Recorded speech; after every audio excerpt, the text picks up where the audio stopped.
What's going on, guys? It's Gendo here, and welcome to episode 16 of The World's First. And today is the start of a new season here, and we're going to be taking on Manchester United. What a way to start the season. But before we get to that, there's been a ton of things that have happened during the offseason, and we need to go all the way back to the very next day after the final match of the season.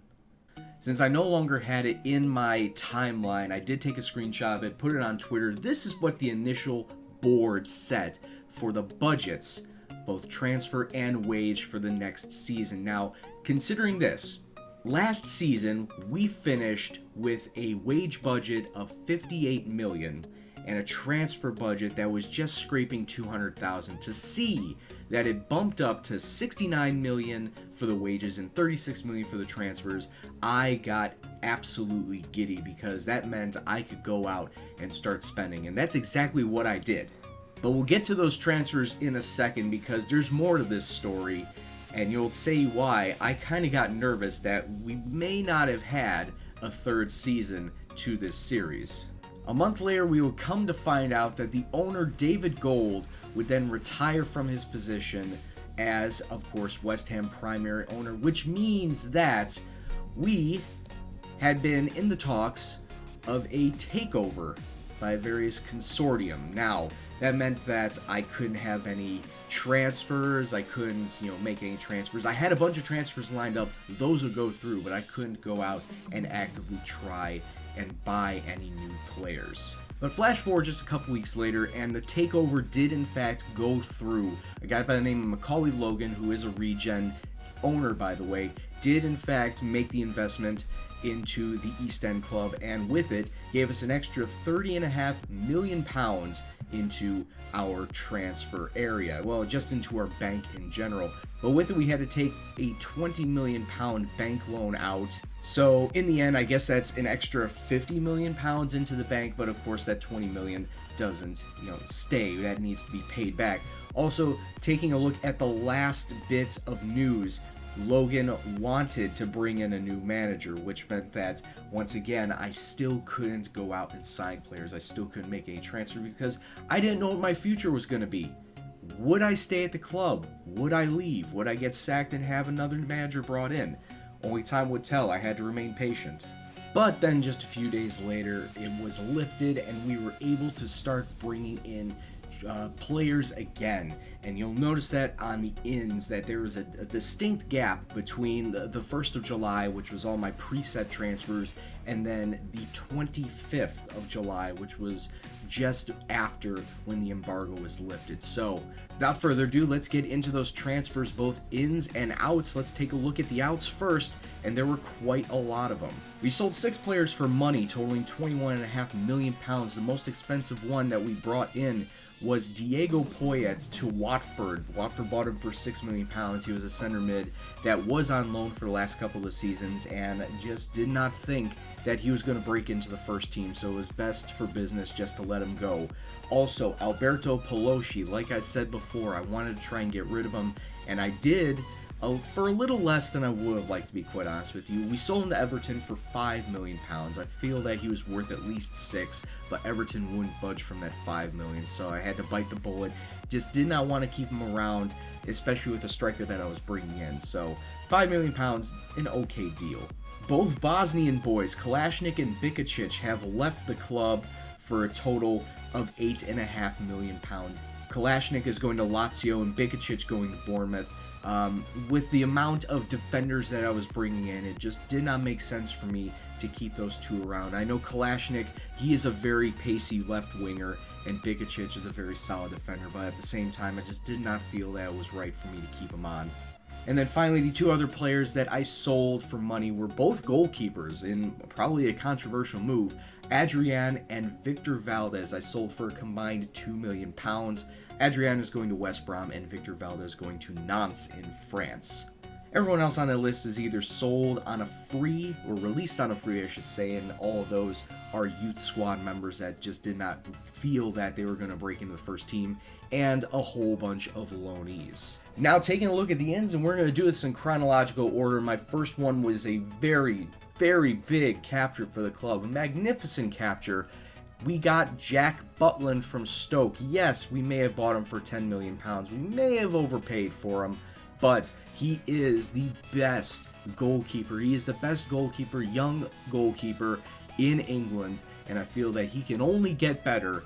He's a well-rounded keeper. His stats are most definitely going to improve. He's only 24 years old. He's going to be here for the long haul. The next player we're bringing in is Moussa Dembele from Stoke. We paid £7 million for him, and I think this 21-year-old Frenchman can help bring us a little bit of depth in the striker role. I also have him training up right now to be a center attacking mid because we don't have a lot of depth there.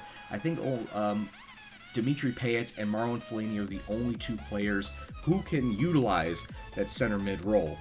So I want to try and train Moussa up so he can be a little bit more versatile. So if I'm not using him as a second striker, at least drop him back into that cam role and, try and build up some play. But overall, not a bad capture for this club. Next up is a very versatile English right back by the name of Sam Byram. We picked him up from Leeds for a total of £8 million. The 23-year-old definitely has very quality stats, and he also, I believe, will develop into a very solid right back, and I expect him to be the starter over the next couple of years. I mean, take a look at his stats. He's very decent in the defensive abilities. He's very solid in physical and speed, and this is definitely a good pickup. I'm not going to lie. I have really strong feelings about Sam Byram being a quality player down the line for us. And this is the player who I replaced Alberto Pelosi with. Yes, we brought him back. Joel Polyan-Palo. We brought him in from Bayer Leverkusen for £7 million. The 22-year-old Finn.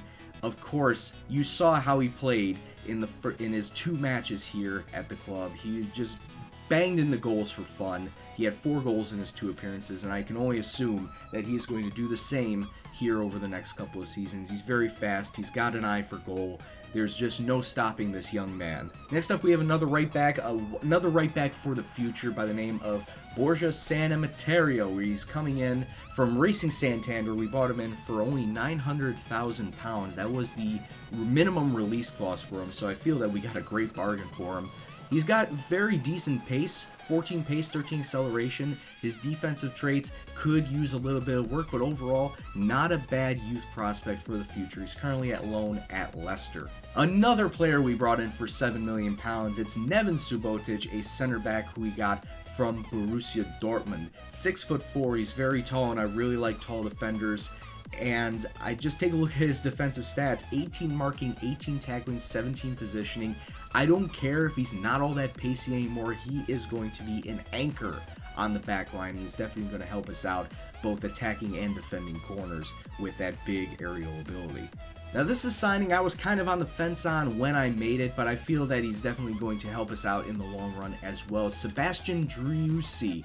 We brought him in from River Plate for £7.5 million, and he's definitely going to be one of those players that I'm trying to utilize out on the wings, if not through the center. Like I said, Dimitri Payet is my main man out on the left wing. Sebastian can play on the left and in the center, so I may probably use him in the center more often than not. But he's definitely going to be a hot prospect for the future at only 21 years old. The Argentinian, decent speed, decent attacking ability, and great technical ability. I really want to keep him around for a long haul, try and develop him up. Found by my head of youth development, Lucky Moose is coming in from Bristol City for £1.7 million. He's 17 years old, he's tall, he's a winger, he can also drop back into the midfield if we really need him there. But I think that, as of right now, you can see the arrows that are going up, I think that he is going to develop into a very competent player. Like I said, he's only 17 years old right now, and he's got nowhere to go but up in his training and development. So one for the future, may come in to the first team side once he turns 21, depending on how he develops.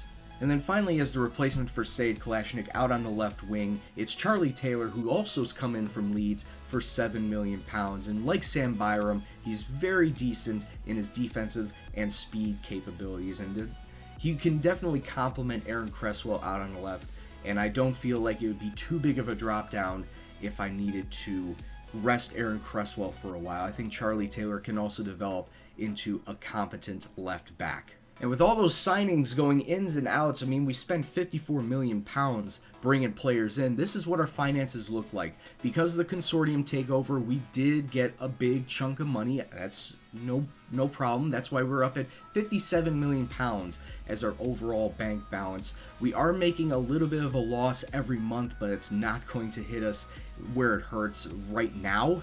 The wages may start taking their toll once the season kicks in full, but for right now we're only losing 674,000 pounds a month, which isn't all that bad compared to our bank balance. Now, of course, we also need to take a look at our loans, and of course, once the consortium took over, we had that 20 million pound loan. It's going to take 10 years to pay it off, and I feel that with how much we're paying to pay it off per month, it's only a small fee of about 200,000 pounds. Very small compared to our bank balance, so it's not going to hurt us all that much. Looking ahead to the future, this is what the media says, that they expect us to finish in 10th place. Now, that's not exactly what the board says. The board want us to finish within Europa League placements, so 7th place or bust pretty much is what they're saying. Also, they expect us to get to the 6th round of the FA Cup and the semi-final of the Capital One Cup. They feel that with the talent that I have brought in, they expect us to go far in all these competitions, and I agree.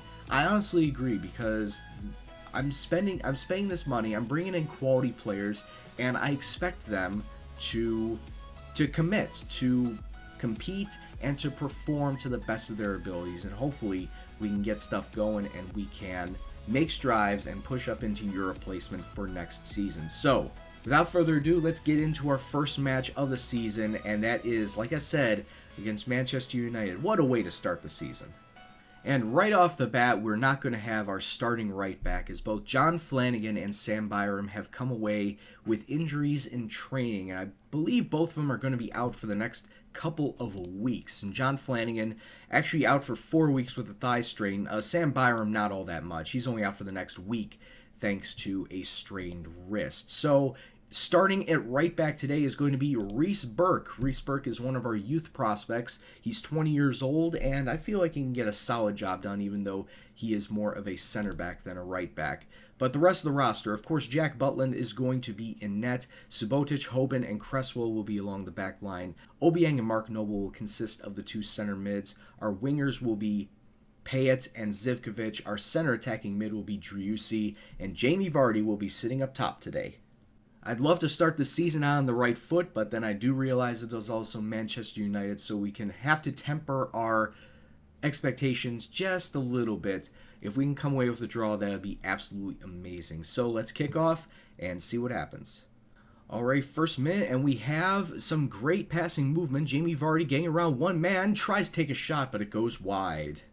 And we could possibly hit him on a counter here. Vardy, the really bad pass. And Manchester United once again on the ball. Ander Herrera to Mata to Rooney, just wide. Manchester United now on the ball, coming up the right. They're passing it inside. Schweinsteiger over the top to Weidmer. Weidmer has options. Tackle away. Berardi back to Weidmer.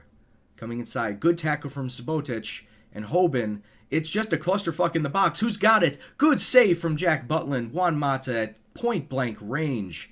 Berardi coming forth to Schneiderlin. He's being mugged off by two of our guys, which is good. The ball is going out the back. No, safe hands from Butland once again. 5 minutes left to go in this half. Manchester United once again on the ball. Tried to get it into Rooney, but Subotic picks it up, but gives it right back to Manchester United. That's very unsettling.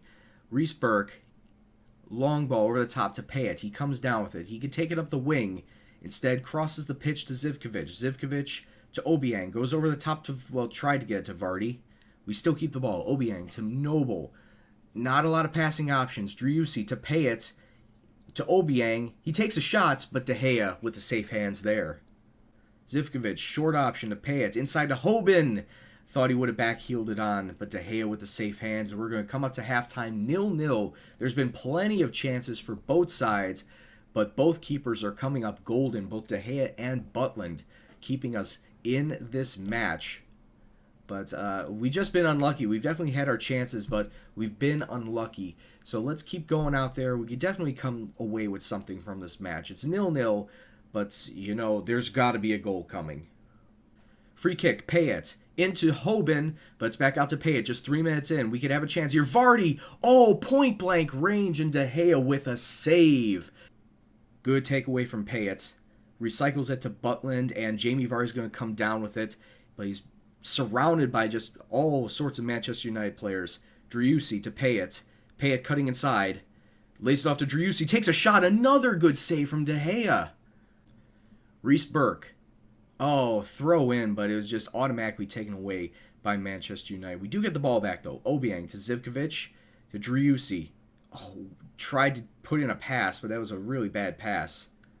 Hoban has to reset back to Butland. I'm really thinking about taking out Jamie Vardy. Yes, he's had a couple of decent shots, but not really doing much outside of that. Maybe he could prove me wrong here. Zivkovic up to Vardy.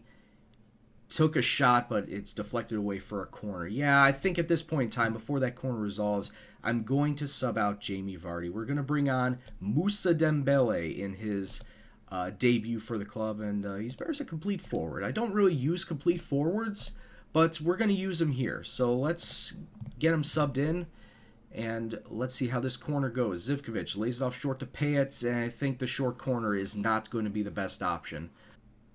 Still a lot of time in this match. 22 minutes to go. Payet up to Dembele.